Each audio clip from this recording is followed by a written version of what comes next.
오늘 말씀은 10계명 중 제7계명에 해당되는 그런 말씀입니다. 10계명은 하나님의 비전을 우리에게 보여주고 있습니다. 하나님의 비전은 우리들입니다.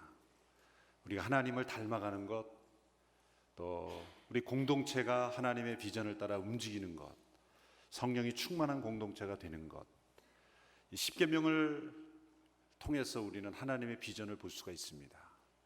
우리의 삶이, 우리의 공동체가, 우리의 일터에서 하나님의 비전이 이루어지는 것이죠. 그러나 하나님의 비전이 우리의 삶을 통해서 이루어지기에는 이 세상은 너무나 악해져 있습니다. 또 우리는 쉽게 이 세상의 죄에 무너집니다. 10계명은 우리를 붙잡아주는 하나님의 비전 선언문입니다. 특별히 오늘 말씀 7계명, 제 간음하지 말라라는 말씀에 대한 구체적인 해설을 오늘 22장에서 주고 계십니다.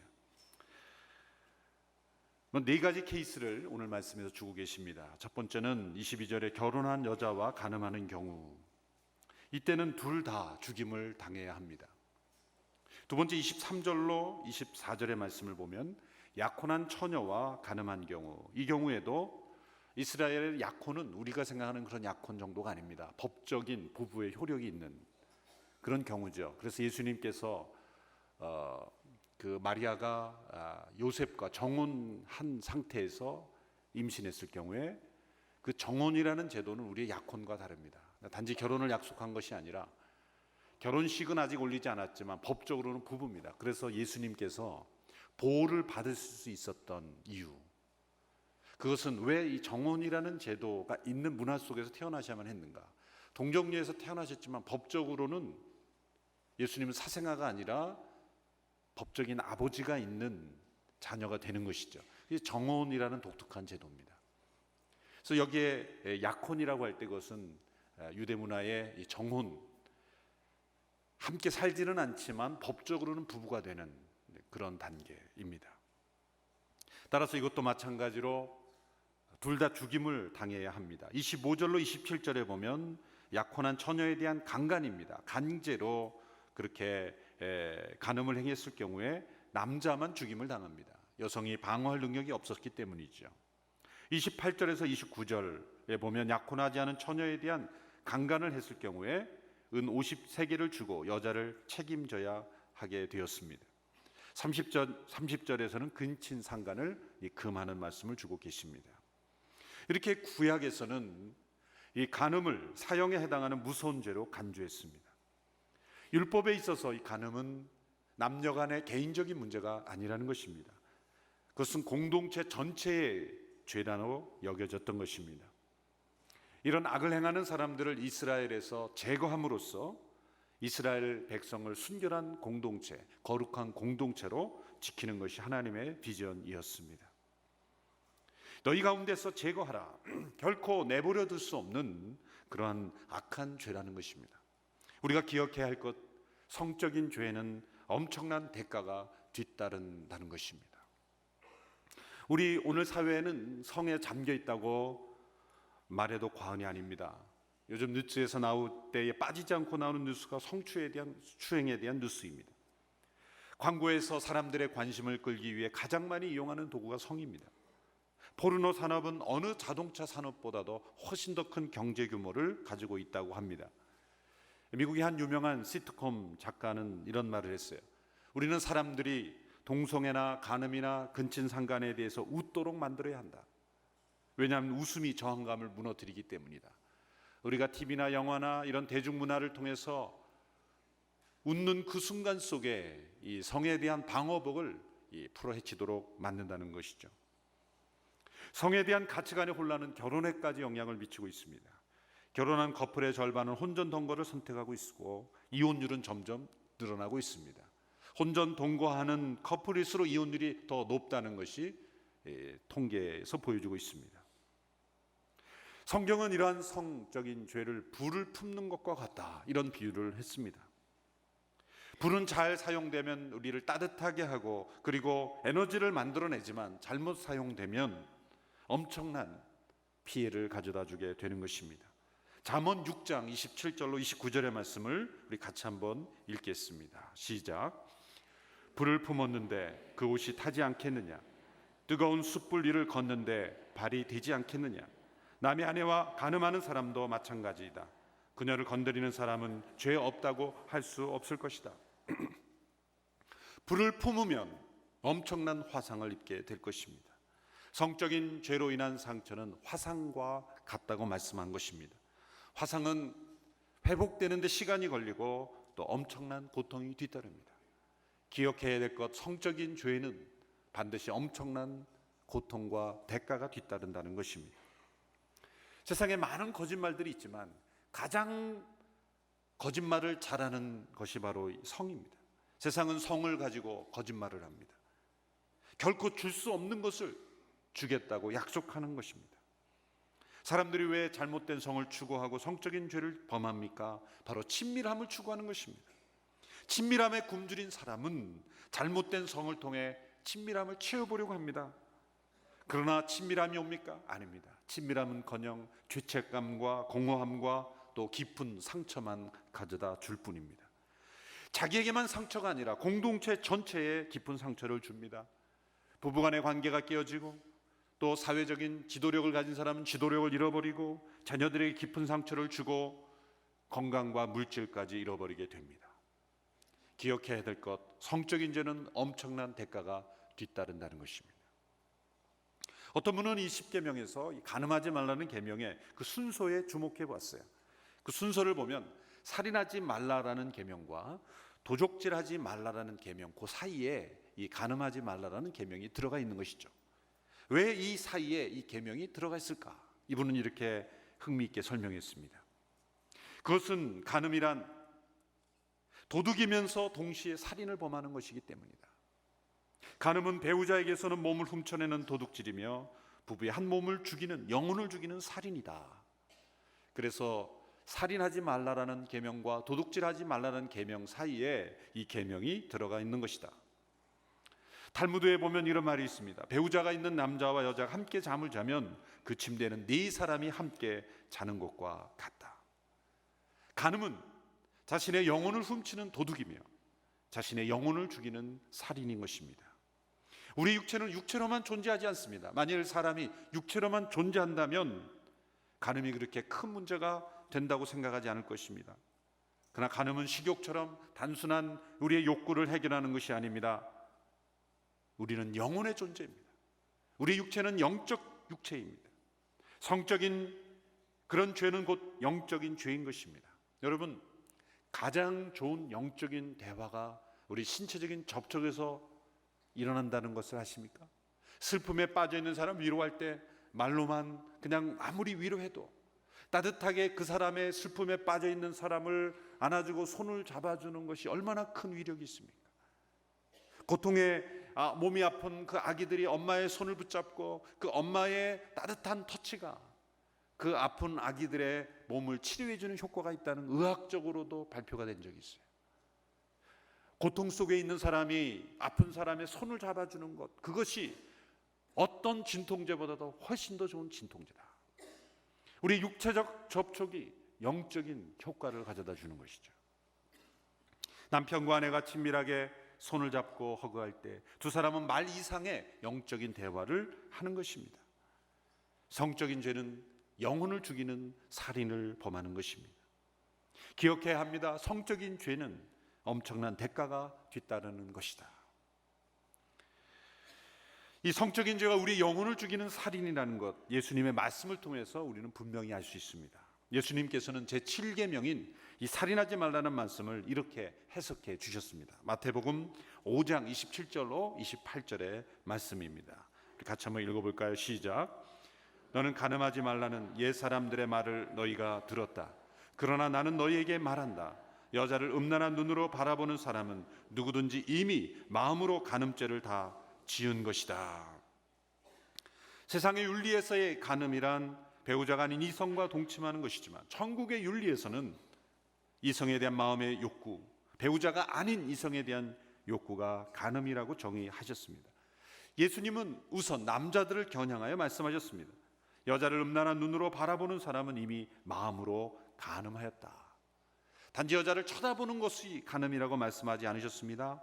자연적인 욕구를 간음이라고 말씀하지 않으셨습니다. 음란한 눈으로 바라보는 것이 간음이다. 여러분, 예수님은 인류의 모든 남자들의 이 공통적인 문제를 정확하게 알고 계셨습니다. 남자에게는 이 시각이 아주 강력한 영향력을 미친다는 것을 잘 아신 것이죠.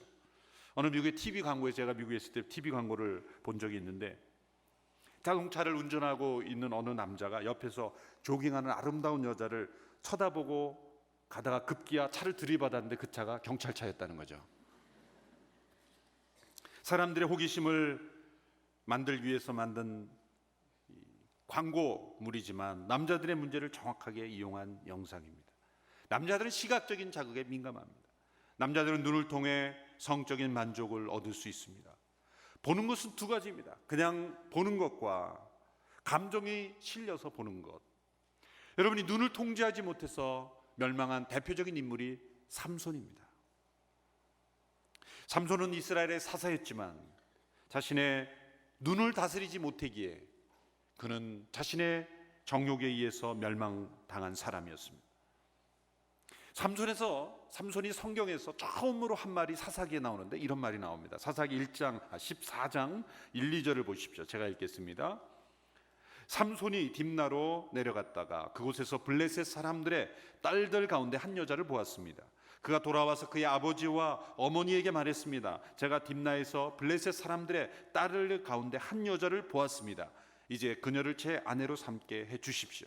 자, 여기서 아내를 삼겠다는 이유가 뭐냐면 분명하지 않아요. 두 번의 단어가 나오는데 보았기 때문에. 보았다는 단어가 두 번 나옵니다.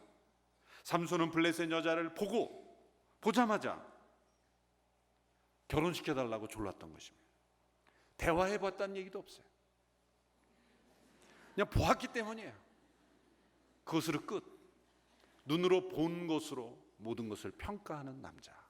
삼손의 치명적인 약점이었죠. 오늘 결혼 전에 있는 형제님들 조심하십시오. 한눈에 반하는 것 조심하십시오. 물론 한눈에 반하는 것 자체가 사랑이 아닌 것은 아닙니다. 그러나 이런 말이 있습니다. 진정한 사랑은 내가 잘못 보았구나 라고 생각될 때부터 시작된다. 그래서 배우자를 고를 때 한번 눈을 감고 상대방을 내가 눈으로 보지 못하고 배우자의 인격, 상대방에 대한 것을 한번 느껴보라는 거예요. 내가 보지 않고 그 남은 모든 것들을 한번 결정해 본다. 목소리를 들어보고 대화를 생각하고 그 생각을 들어보고. 중요한 조건이 될 수가 있습니다. 그러나 삼손과 정반대로 눈을 잘 통제하였던 남자가 있었습니다. 욥입니다. 성경에 하나님이 의인으로 자랑하셨던 욥. 욥은 순전하고 악에서 떠난 사람이라고 자랑하셨던 이유 중 하나가 그는 순결한 남자였기 때문입니다. 욥기 31장에 욥이 이런 고백을 합니다. 31장 1절을 같이 한번 읽어보실까요? 시작. 내가 내 눈과 언약한 것 후반부에 내가 내 눈과 언약한 것이 있는데 어떻게 저녁에 한눈을 팔겠느냐. 내가 내 눈과 언약한 것이 있다. 자기의 눈과 언약했다는 거예요. 욥은 자신의 많은 유혹이 눈으로부터 온다는 것을 잘 알았던 사람이었습니다. 그리고 어느 날 눈과 언약을 맺었습니다. 31장 7절 8절의 말씀입니다. 우리 같이 한번 읽어보실까요? 시작.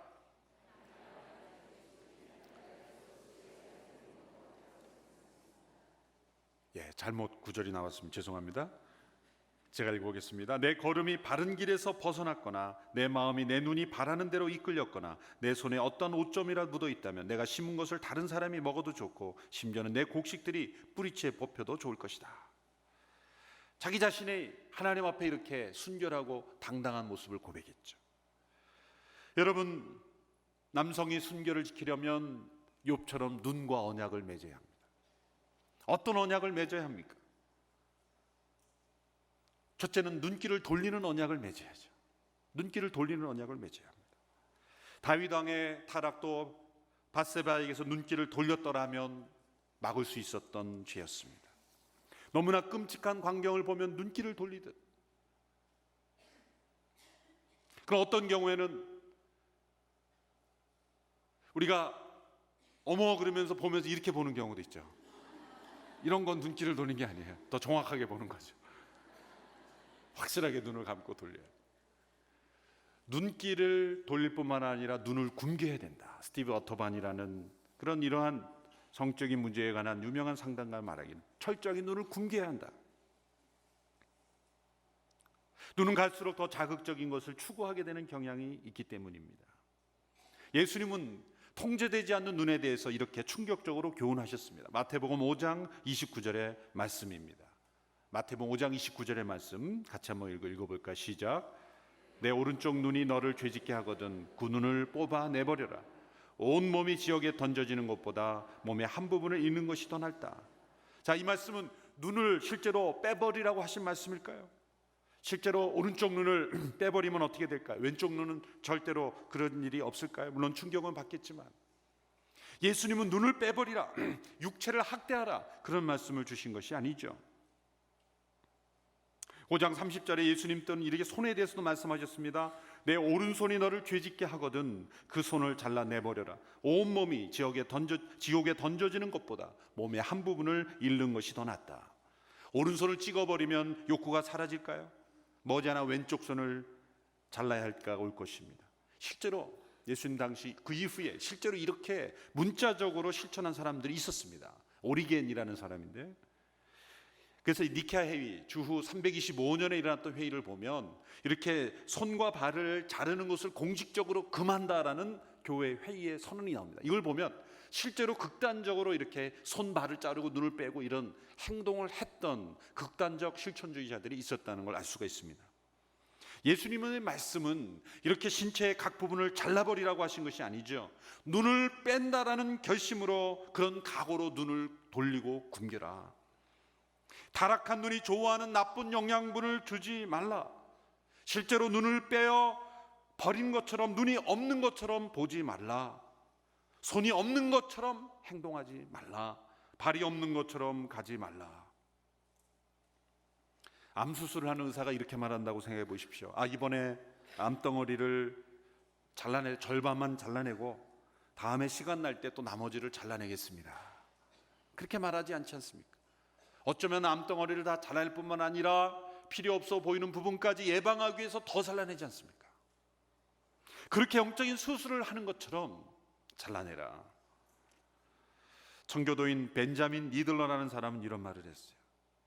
죄와 헤어질 때는 친구와 헤어지듯이 헤어져서는 안 된다.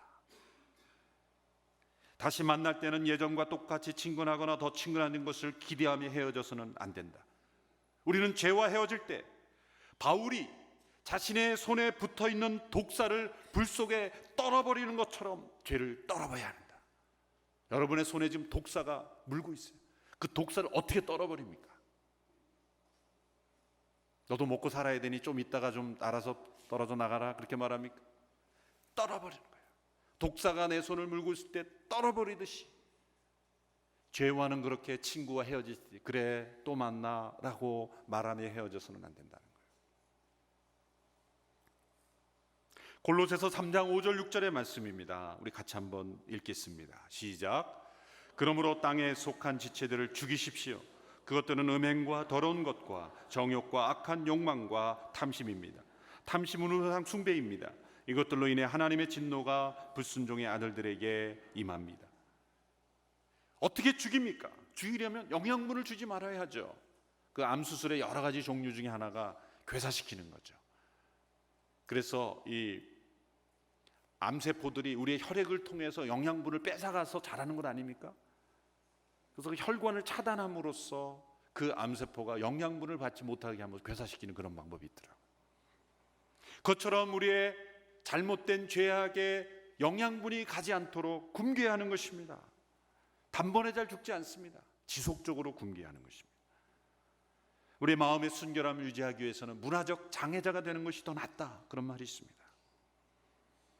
문화 전문가가 되는 것보다는 차라리 순결한 사람이 되는 것이 낫습니다.